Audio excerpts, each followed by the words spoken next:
નર્મદા જિલ્લાના તિલકવાડા તાલુકાના કંથરપુરા સ્થિત વિનય વિદ્યા મંદિરમાં કન્યા કેળવણી અને શાળા પ્રવેશોત્સવ કાર્યક્રમ ઉત્સાહભેર અને ભવ્ય રીતે યોજાયો હતો.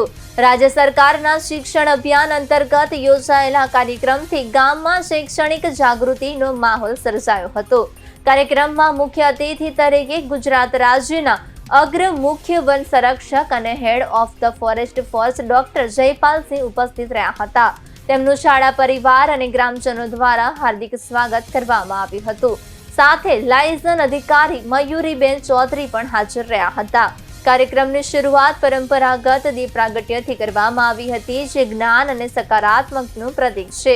શાળા પ્રવેશોત્સવ અંતર્ગત ધોરણ 9માં 94 અને ધોરણ 11માં 65 વિદ્યાર્થીઓએ નવા શૈક્ષણિક જીવનમાં પ્રવેશ કર્યો હતો. મુખ્ય અતિથિના હસ્તે વિદ્યાર્થીઓને પ્રવેશ કીટ અને શૈક્ષણિક સામગ્રીનું વિતરણ કરવામાં આવ્યું હતું. પોતાના સંબોધનમાં ડોક્ટર જયપાલસિંહ મહેનત, નિયમિતતા અને શિક્ષણના મહત્વ પર ભાર મૂક્યો હતો. લાયઝન અધિકારી મયુરીબેન ચૌધરીએ દીકરીઓના શિક્ષણના મહત્વ અંગે માર્ગદર્શન આપ્યું હતું.